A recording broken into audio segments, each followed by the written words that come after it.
और मेरे साथ कभी कुछ नहीं होता था।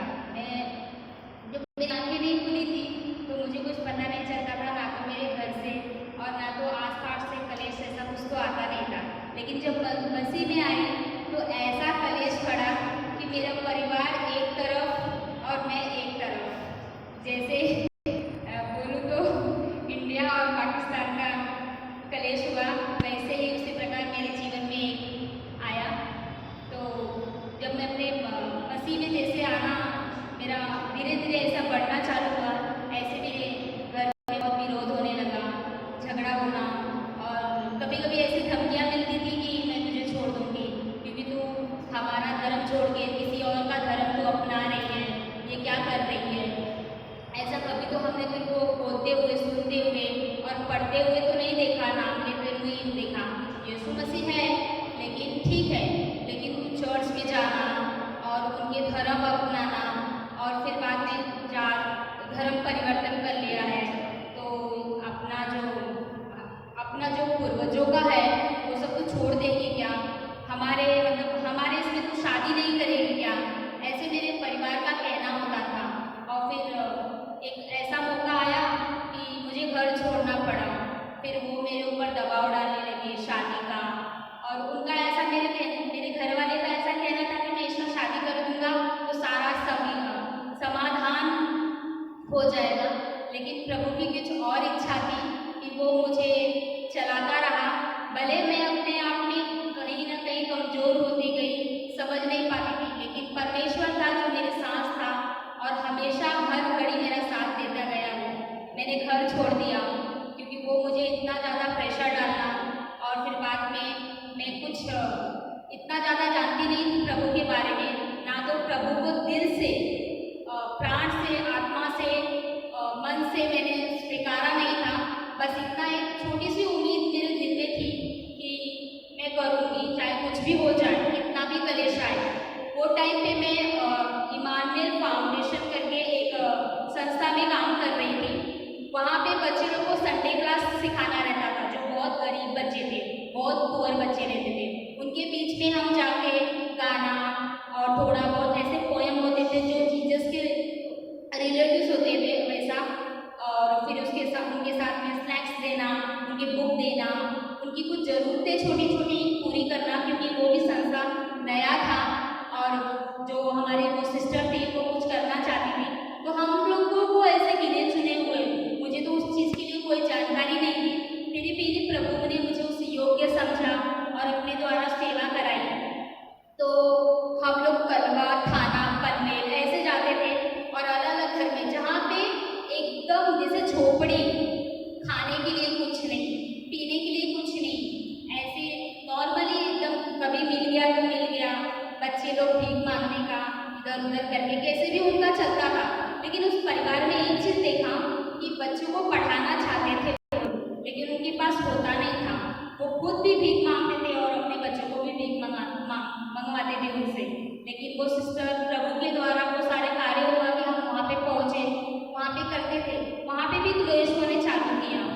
और हमारी सिस्टर ने बोला कि तुम लोग यहाँ वहाँ तो जाते हो, लेकिन जिस दिन तुम्हारी छुट्टी हुई, मैं भी चौर में रहती हूँ, नायगांव में वो टाइम में रहती थी, तो हमने सोचा कि हमारे इधर भी ऐसे बच्चे हैं जहाँ पे गरीब है, और हमको दिखता था क्योंकि उस माहौल में, उस चौर में रहते थे, उनके साथ में आना जाना देखना होता था।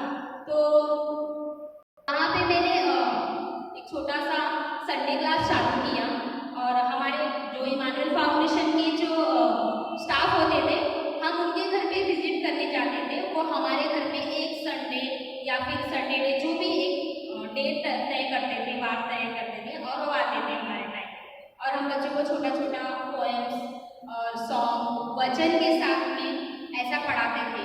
लेकिन वहाँ पे कुछ लोगों को हमारे एरिया में पता चल गया कि ये धर्म परिवर्तन करती है, बच्चों को खिलाने पिलाने के मतलब लालच में ये सब करवाती है। तो उन्होंने जीसस का नाम सुना था, क्योंकि हम सॉन्ग जब भी गाते थे तो कुछ वचन भी उनको देते थे याद करने के लिए। तो बच्चे जब भी, कोई भी बच्चे हो, धीरे से वो बिल्कुल नहीं बोलते, कुछ भी है तो जोर से बोलते, गाना हो या वचन हो या फिर कोई छोटी मोटी स्टोरी हो तो बोलते थे। तो मेरा घर बहुत छोटा था, 10 बाय 10 का था, तो उस घर में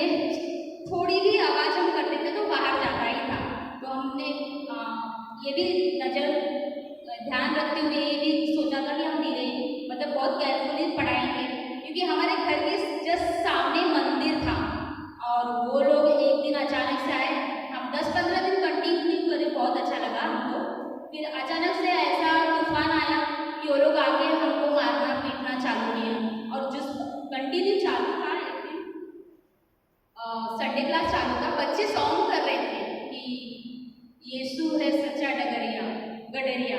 तो ये गाना चालू ही था कि उन्होंने यीशु सॉन्ग सुना, नाम सुना, तो वो लोग आके शटर मेरा उठाए और तू क्या कर रही है, धर्म परिवर्तन कर रही है, ऐसा वैसा, बच्चे को चॉकलेट देती है, बिस्किट देती है। मैं देखता हूँ बच्चे जब भी बाहर निकलते हैं तो कुछ खाते हुए निकलते हैं, तू ऐसा ऐसा करती है, धर्म परिवर्तन करती है, तो हम लोग को क्या, हिंदू लोग को क्या बनाना चाहती है, ऐसा ऐसा करके। फिर उन्होंने मुझे मारा भी, मारा। और फिर हमारी जो एक सिस्टर थी उनको भी मारा। उन्होंने ये नहीं देखा वो लेडीज है मुंह से बोले, लेकिन उन्होंने ऐसा जोर से मुझे खींच के मारा कान पे, और फिर एक बच्चे को भी मारा उन्होंने। बच्चे तो एक बच्चे को जब मारा तो सारे बच्चे भाग गए करके। फिर वहाँ से मेरे घर का शाम को मम्मी आई और फिर बाद में उनको बताया कि देख तेरी बेटी ऐसा ऐसा करती है, हम तुम लोग को खाली करवा देंगे रूम। तो मेरी मम्मी ने बहुत मुझे डांटा और फिर आई ने मुझे मारा। हालांकि वो वैसे 5 साल छोटा है, मारा उसने। और फिर मैंने भी इतना सोची एक मारो उसको लेकिन मेरा हाथ उठा नहीं, क्योंकि मैं जानती थी कि ये सब कुछ होने वाला है। क्योंकि जो भी मैं इतना जानती थी कि जो कोई भी मसीह को मानता है उसके साथ में ऐसे बहुत सारे होते हैं। क्योंकि मैं वीडियो वगैरह वो टाइम पे देखती थी कि कहीं पे मारा जा रहा है, बाइबल को जलाया जा रहा है, पास्टर को खींच के निकाला जा रहा है, उनको पेड़ में बांधा जा रहा है, उनकी फैमिली को, उनको बच्चों को गलत नज़र से देखा जा रहा है, ऐसा हो रहा है। तो मैंने बोला कि मैं क्या चीज़ हूँ, वो पास्टर हो के इतना बड़ा जिसे प्रभु ने चुना है चर्च चलाने को, उनके अंडर में इतने लोग आते हैं, उनके द्वारा उद्धार पाते हैं, वचन सुनते हैं, ये सारी चीज़ें हो सकती तो मैं क्या हूँ उसके आगे। तो मैंने प्रभु के लिए कुछ भी नहीं किया। जो प्रभु मेरे लिए क्रूस पे चढ़कर मेरे सारे पापों को और मेरे जो भी मैंने गलतियाँ की है, मैं एक मनुष्य होने के नाते मैंने अपने जीवन में बहुत सारे पाप किए रहे हैं।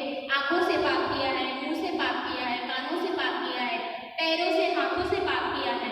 तो वो सारे पाप उन्होंने लिया है, उन्होंने हमें नहीं ठहराया कि तूने पाप किया है तू तेरा बोझ उठा। नहीं, परमेश्वर ने कुछ नहीं बोला। वो जानता था कि वो हमसे प्रेम करता था, इसलिए वो उसने हमारे पापों को लिया। तो इसलिए प्रभु ने हमारे सारे पापों को वो क्रूस पे लिया है। तो ये बातें मैं सुनती थी, ये सारे मैसेज वगैरह सुनती थी। तो ये सब जानते हुए मेरे अंदर से एक इच्छा और हिम्मत जागी कि सारी चीज़ें मेरे जीवन में होती रहेगी करके। तो मैंने इतना नहीं सोचा था कि इतना ज़्यादा हो जाएगा। मुझे घर पे छोड़ना पड़ा और मेरे ऊपर गलत इल्ज़ाम लगाए गए, ऐसा कि इसका नज़रिया नहीं सही है और ये लड़कों को फंसाती है। और मेरी फैमिली ने भी इस बात को एक्सेप्ट कर लिया था कि इसका फिर चक्कर चालू है, ऐसा बोला था मेरे को। और होता है कि अपने मिस्ट्री में वो लोग होते हैं, तो मेरे घर पे एक लड़का आता था जो ग्लोरी सिस्टर कहती होती, उनका ही स्टाफ आता था मेरे पास। वो मेरे को गाड़ी से छोड़ने आता था, तो उनको ऐसा लगता कि इसका कुछ चालू है। तो मेरे मम्मी ने घर से मुझे निकाल दिया नहीं, वो टॉर्चर करती थी। और मैंने मेरी जान बूझ के मैं अपने घर से निकली। वो शादी का भी मुझे दिखाना था और मैं 10वीं 3 बार फेल हो चुकी थी।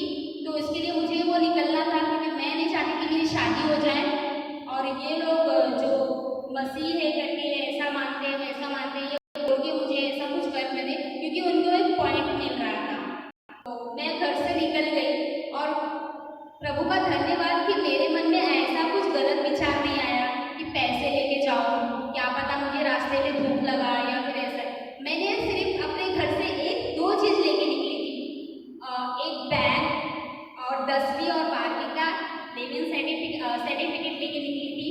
और मम्मी ने मोबाइल मुझे वो टाइम पे दिया था, मैं फर्स्ट ईयर में थी, वो मोबाइल लेके निकली। और एक दिन नाला सुपारा स्टेशन पूरी रात निकाली। प्रभु का धन्यवाद कि मुझे किसी ने टच नहीं किया। मैं पूरी रात उस स्टेशन पे बैठी रही। दूसरे दिन मेरे फ्रेंड का कॉल आता है, ऐसे हाल चाल पूछ रही थी कि कहाँ है कैसे। तो मैं रोने लगी और बताने लगी कि मैं ऐसा। तो उसने बोला आ जा मेरे घर पे। तो 4-5 दिन तक थी। फिर उसके बाद मैंने 1.5 महीना मैंने किसी के घर पे झाड़ू पोछा किया और वहाँ पे उनका काम करते रही और उनको पे भी करती थी मैं, मेरे पास था। तो मैंने मेरे कान का ये जो आपको दिख रहा है, ये मैंने गिरवी रख के उनको दिया था पैसा। और फिर बाद में मुझे प्रभु की दया से ग्लोरी सिस्टर ग्लोरी उसकी भी मैंने मदद मांगी थी। तो शायद पता नहीं उनका क्या प्रॉब्लम था, उनकी तरफ से भी